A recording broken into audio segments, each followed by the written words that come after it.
did select that passage from the book of Exodus. In the lexicon, there are actually different choices, and sometimes you'll pick the primary reading, and it's called the proper for the day. It's proper to read it on this day. And another column lists the alternate readings. This actually happens to be the primary reading for this Sunday. Now we have, from time to time, talked about different kinds of emotions that we experience. Different sermons at different times. We've talked about that, and we had a Bible class on it. It is good to look at these things, especially in times of stress, when things are in tension and we feel a stress in our lives. So this morning, I'd like to look expressly at the emotion of grief. Our text from the Old Testament this morning will give us a good starting point. You may be wondering how. It didn't, at first glance, seem like it. But as I read it over, I realized there was a very deep message for us in connection with the emotion of grief. On the 10th day of the month of Nisan, that's the first month in the Hebrew calendar, on the 10th day, Moses told or instructed the people of Israel to pick out a lamb that was a year old and without blemish. It could be a lamb, it could be a goat. And he says, and you shall keep it up until the 14th day of the same month. Then they were to kill it. On the 10th day, they were to pick out a lamb. And they were to keep it up. That is, to guard it, to take care of it for 4 days. And then they were to kill it. Why then would you, if you are to kill it, keep it or guard it for 4 days? Now, the Hebrews did not generally take sheep or goats into their homes to live with them. That wasn't their practice. But this lamb was special. This lamb was different. This lamb was to be killed for the sake of every member in the family. This lamb was to be a sacrifice. The lamb was taken into the home for 4 days. The lamb lived and ate and played with the family, slept with the family, who were to be, until the time of sacrifice, the guardian of this little lamb. They were to take care of it, to share the food, to play with it. The kids could play with the little lamb. And the adults, of course, too, would form a bond with this little lamb. And that sets up for us a way to look at grief. There are many forms of grief. This is one of them.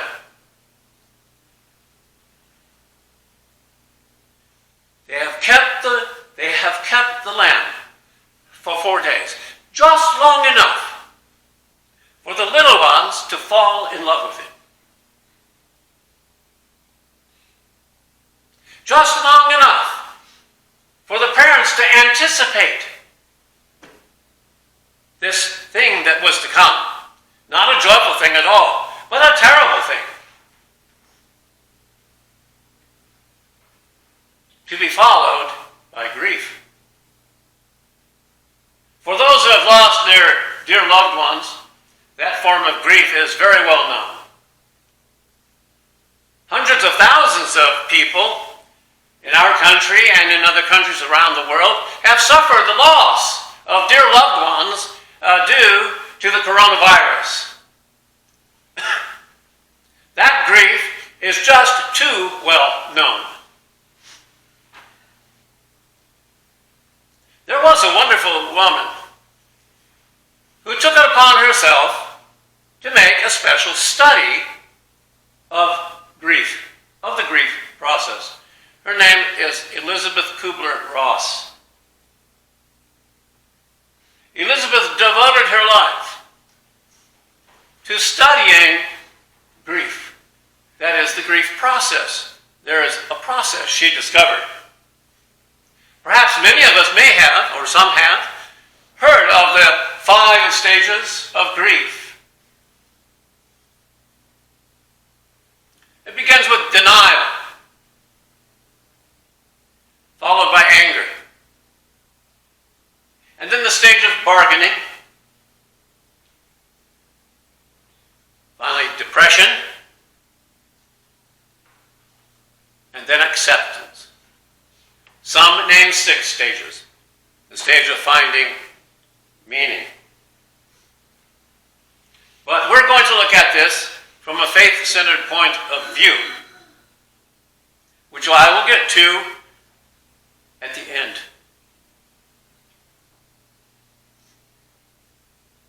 These stages of grief are not written in stone. And they can come in very different orders, different shapes. Denial, in popular parlance, I think, has got a bad press. It's actually a great grace. Denial is grace that comes from God. It is a phase, the beginning of which is felt as numbness. You're simply numb.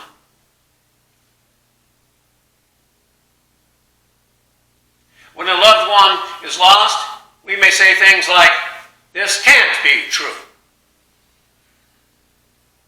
Can't be true. Or we may ask, upon being told for the first time that our loved one has passed away, we may reply with, "What? What? What did you say?" As if we did not hear. It is a stage of shock, of feeling numb. When the flood of the emotional grief is too great for us to process all at once. We need to take things in small amounts. We need to go step by step. Denial is a step. Don't deny denial. It is important. It is a stage that must take place. Sometimes the loss of our loved one will take place over a longer period of time. And so some of the stages I talk about, we'll go through those during that process. It is going to be different in each case, for each person, for each family, for each town, for each county, each state, each nation. Sometimes what follows, the initial stage of numbness, when we have absorbed this now, is anger. It's an overwhelming anger. We can't understand how the level of anger that we're experiencing should actually happen in us. We never expected we could be that angry.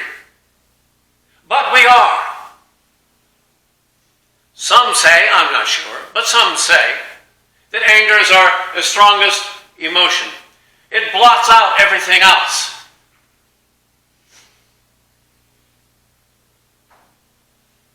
So after denial, and we become angry, it blots out some of the hurt. Again, another step, another stage, another small amount.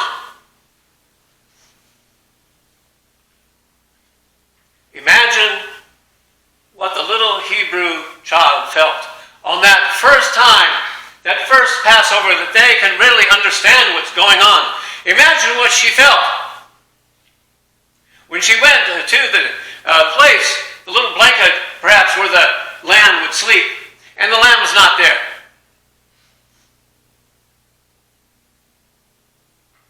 And she runs about the house looking for the lamb.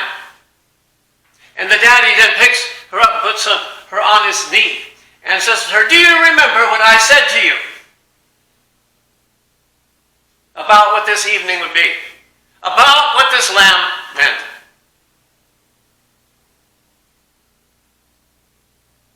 And what we would have to do at the end. This lamb is a sacrifice for us, for you. He's giving his life for you. And I can imagine the little child saying, "No, no.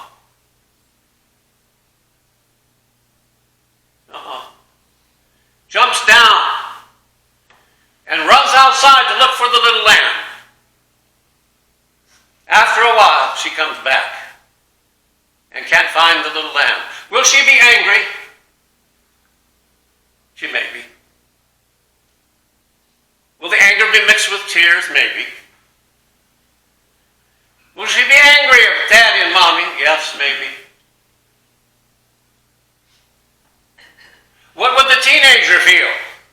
Here we go again, he thinks. Runs into his bedroom and closes the door and slams it shut. He has long since been beyond denial. This has happened many years for him now. He knew what's going to happen. Doesn't make him very happy. He's angry.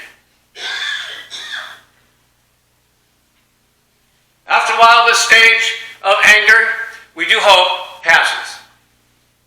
Some, not all, but some will go into a stage of bargaining. Now before death occurs, the bargaining will be something like, you may hear people say, "Oh, I'll be a better person if this doesn't happen. I'll get all those things done that I was supposed to get done if this doesn't happen. I promise. I'll go to seminary if that's what you want." After death, the bargaining may be a little different. It sounds different. We may hear things like,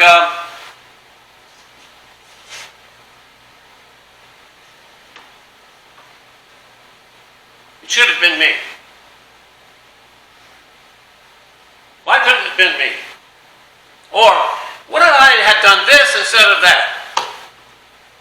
Or, "What if I had seen this earlier? Then maybe something good would have happened." All these things are normal feelings or types of thinking when we grieve.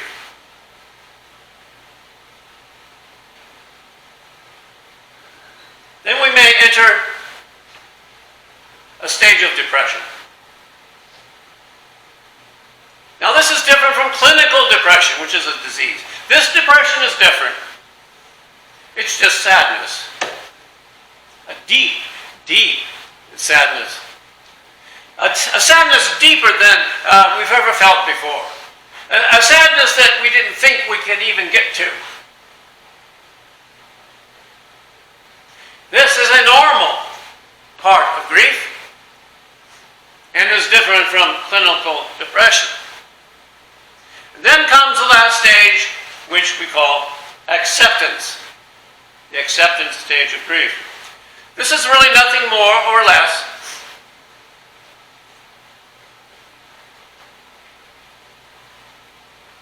than realizing that the loss is real. It's a reality. But that's not all. We recognize that the loss is a reality, but the acceptance part also includes allowing ourselves finally, or recognizing that we can think about our future life. That we'll have a future life. Now, this does not mean, if you've heard it, that you get over it.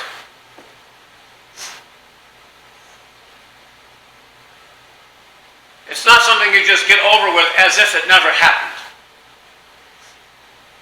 You get better, but you don't get over it.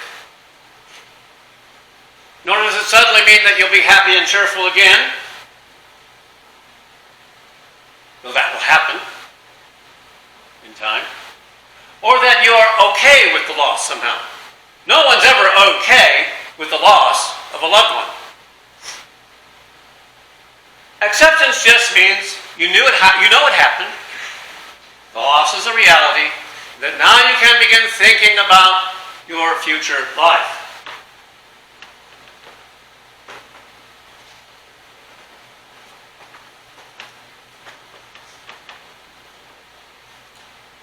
What I've described is what Elizabeth Kubler-Ross calls completed grief.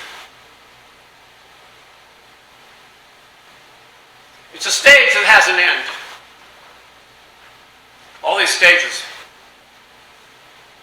It can look a lot like clinical depression, but grief is not a disease like clinical depression. Sometimes the two can look alike, but grief comes with the breaking of some bond.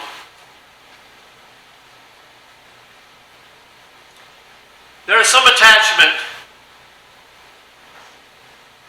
that could be deepest love. Sometimes it's less than that. But it's a bond that's been broken. Something has broken. And then we enter the stage of grief.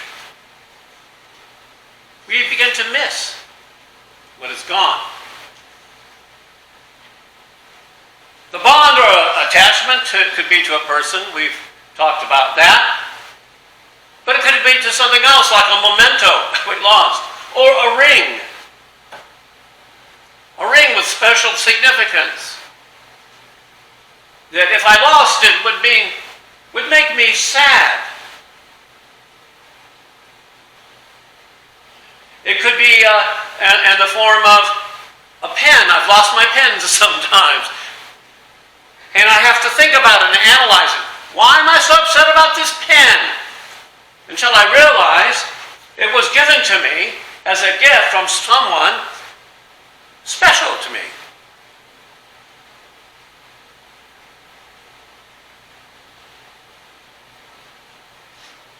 It could be the breaking of a friendship.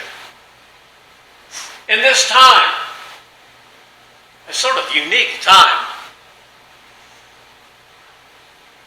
many friendships have been lost, been broken, because of a difference in how we see things. It could be a loss of something, like the loss of a trust in someone. You feel betrayed. It could be a breaking of hope in a plan that you had. It could be a bond with a house that you just simply sold. And you can't understand why you're sad, why you're angry, and then bargaining, I should have not done that, I should have done this. And then you become depressed, you're missing the house. It could be a car. My wife was so upset when her last car was in a wreck, and she had to give it up. We had to go and wave goodbye to the car. Lots of memories. We're laid down, we're solidified, it happened in that car, in that house. And here is the interesting thing about grief. We may not even know we are grieving.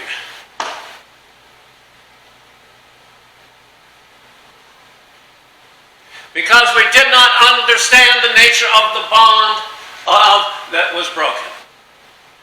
Maybe not even recognizing it. You lost your house. Maybe you just sold it. Maybe it got destroyed.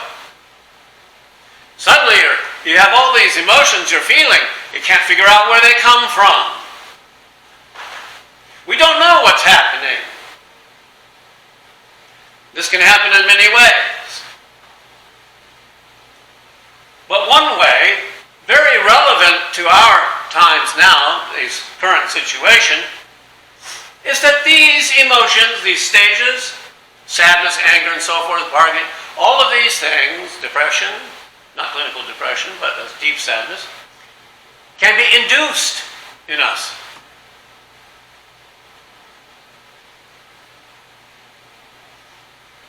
They've done experiments with kids and just shown them things that are sad, and then suddenly the kids are sad. You see what I mean?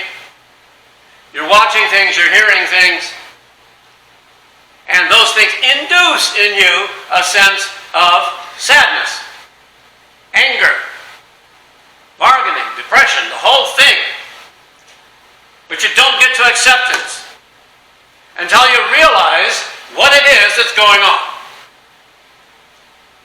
Some may be just shocked. How can things be like this?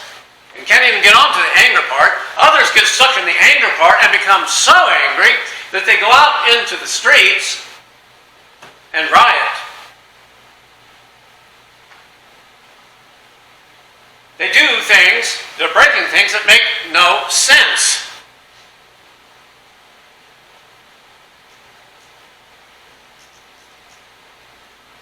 Many of us grieve the loss of unity in our society. That's what you're feeling. You're grieving. It's normal. Bonds have been broken. You're grieving. We grieve the loss of a sense of security in our daily lives. We grieve that. Many of us may grieve at the breakdown, our breakdown is in the whole society, not in the church, but our whole society.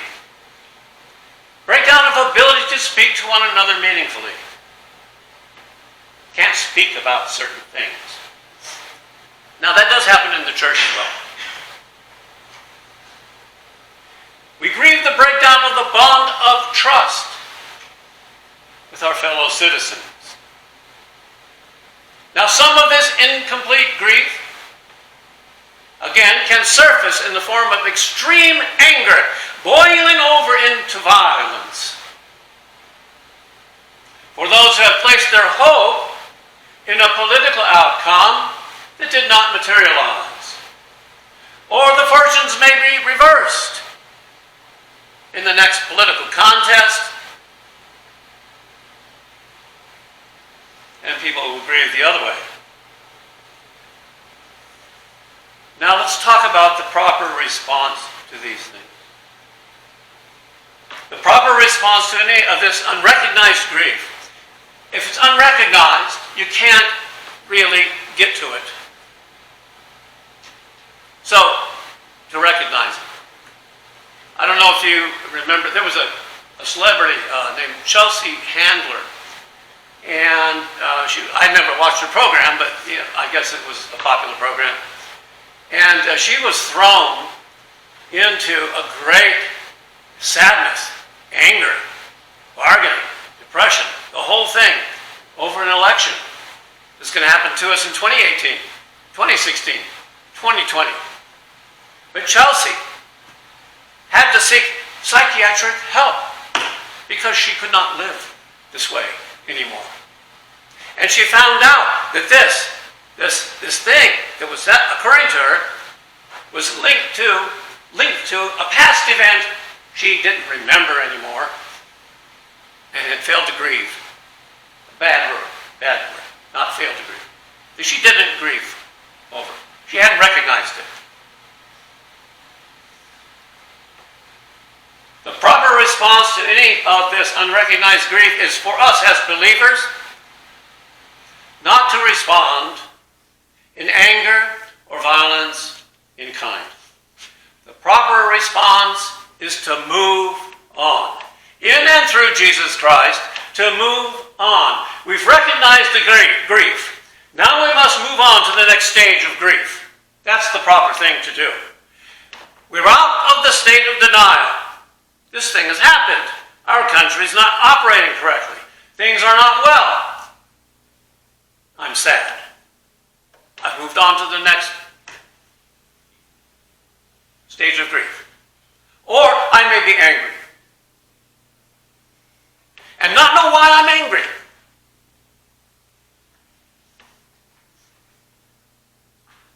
But if I go to the television all the time and just feeding this, it will, unless you recognize it for what it is. You may be stuck in this anger. It will have physical and mental consequences for us all. The proper response is to move on in Jesus Christ through the stages of grief, having recognized it as grief, no more denial, toward the acceptance now of the inevitable loss of all our ties to this world. All of them. Don't sweat the small stuff. And by the way, it's all small stuff. Because it's all going to go away. It's all going to be broken. I don't mean that it's small in terms of the loss. I mean in terms of the larger picture. That all things, all bonds will be broken. The proper response is to recognize the only true, valid, absolutely unbreakable bond is the one we have in Jesus Christ. And in Him we trust that all the bonds that have been broken will be healed.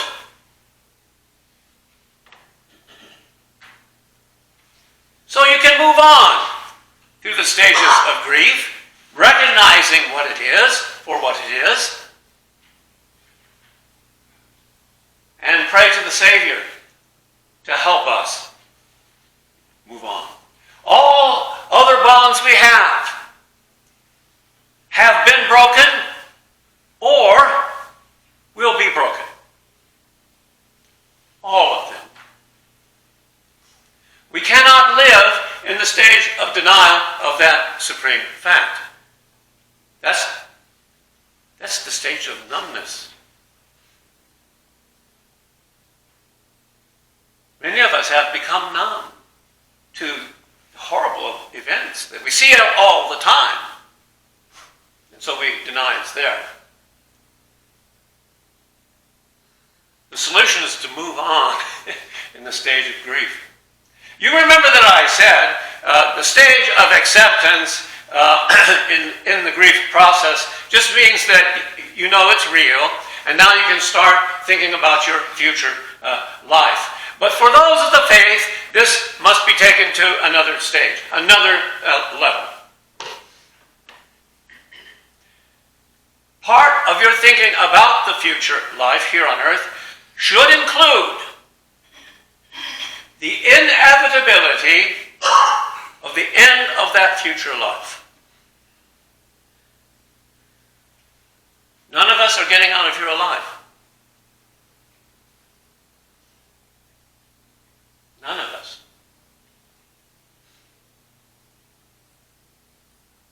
The little lamb that was taken into the house on Passover would either end its life in sacrifice or some other way. That is what Paul, and some people are so mystified this, well, that's a bit judgmental. We all kind of mystified by things that are in the scriptures, and Paul says to us when he says, mortify your flesh. It means kill your flesh. Just die to it. Mortify the body. It means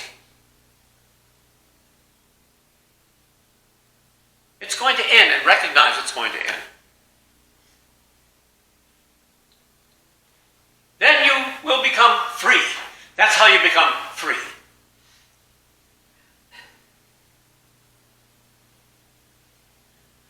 And then Paul says, we are dead in Christ Jesus already. We are crucified. It seems mystifying. But when you understand it as the stages of grief, you will understand that we're as good as dead already. It's coming. Nothing in this world can be so important that it won't be broken.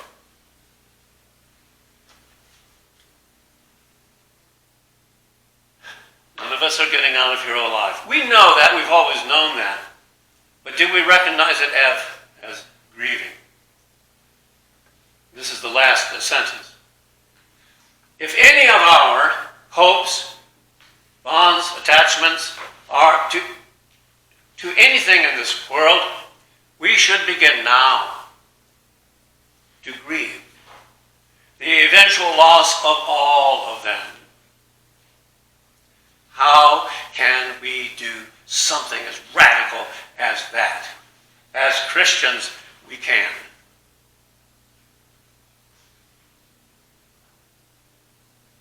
And it is made possible as we sever our ties from the world.